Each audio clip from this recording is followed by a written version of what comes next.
Hello, I'm Executive Chef Joseph Schutzer. Welcome to our kitchen. Today I'd like to share with you my recipe and technique for making one of my favorite classic French dishes. This is called chicken chasseur, otherwise known as hunter's chicken.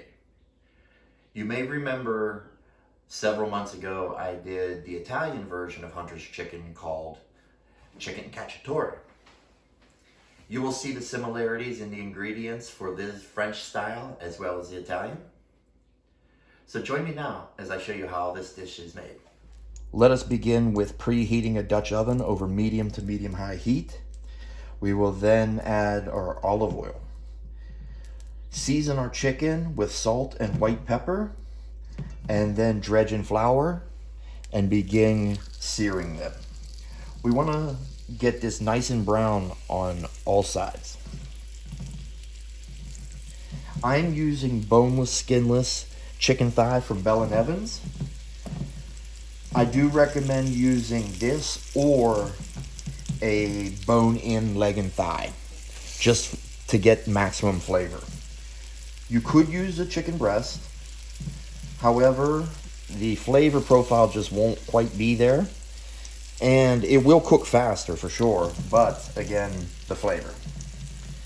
So we'll get these searing, and once they brown, turn them and repeat on the other side. Well, here we are, getting a nice color. Let's go ahead and flip these, brown the other side.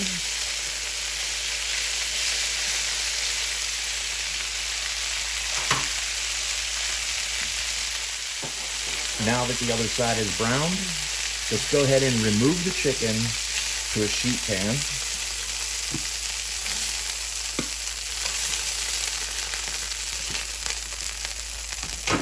I'm going to add a touch more oil, maybe a tablespoon or two. I will then add my onions and garlic. They are brunoise, which is 1/8-inch dice. We will sweat this just until it becomes aromatic, maybe 1 minute, 2 minutes. Now that our onions and garlic have become translucent, let's go ahead and saute our mushrooms lightly. We're not looking to brown them, we just want to get them partially cooked.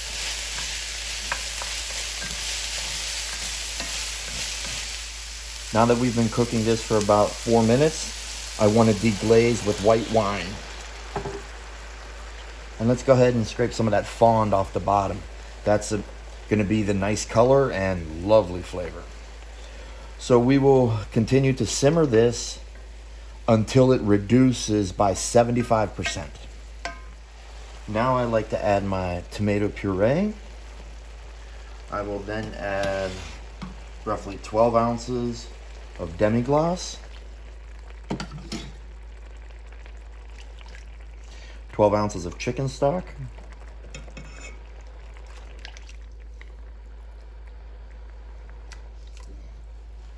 and let's place our chicken back into the Dutch oven.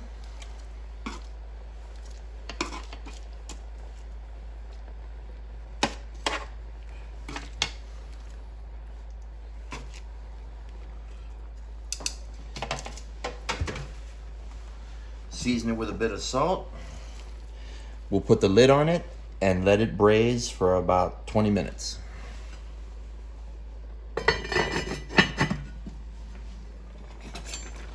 Well, here we are after about 15 minutes of braising.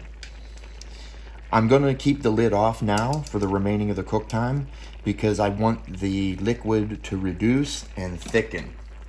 The chicken is probably about 10 minutes away, 15 minutes away from being cooked completely.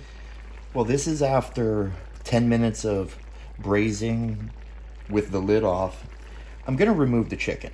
And the reason I'm doing that is I don't want the chicken to cook so much that it falls apart like pulled chicken. I want it to maintain its shape like this and yet be fork tender. So we're going to continue the reduction process on this until you reach your desired thickness. I'm looking at reducing this about another 25%. Well, here we are. I'm liking this consistency and thickness. So at this time, I like to add my tarragon and parsley. Give this a quick turn. I added at the end simply because I want the most amount of flavor to come through. And when you overcook herbs, they go bitter and you lose the flavor. So if we save it for the end, it could be much more aromatic and fresher for the time of service. We will put our meat back into there. Let this simmer for maybe 5 minutes just to get back up the temperature. And we serve. Well, there you have the classic French dish, chicken chasseur, or hunter's chicken. This dish is a one-pot deal. It's very easy to do. The cook times will vary, simply how much reduction you want on the sauce, and whether you use bone-in chicken or using thighs or breasts or whatever. Either one will work great. It's just a different level of flavor profiles that will come out. And obviously the cook time. This you could even do into a Instapot or a crock pot. Once the chicken is cooked, remove the chicken and then obviously reduce it, because you want a thicker sauce, so it's not so much like a soup. Because in fact, it is, traditionally a stew, which we can eat it just as it is right now.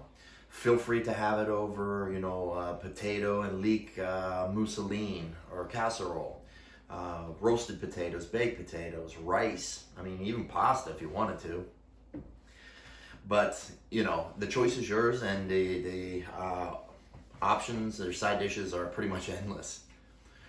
Well, I hope you enjoyed today's demonstration, and I'm confident that if you were to try this recipe, you will enjoy it as well. Feel free to leave some comments below and subscribe to us. Be up to date with our latest posts, and thumbs up for us. Thank you very much for joining us. Jó étvágyat!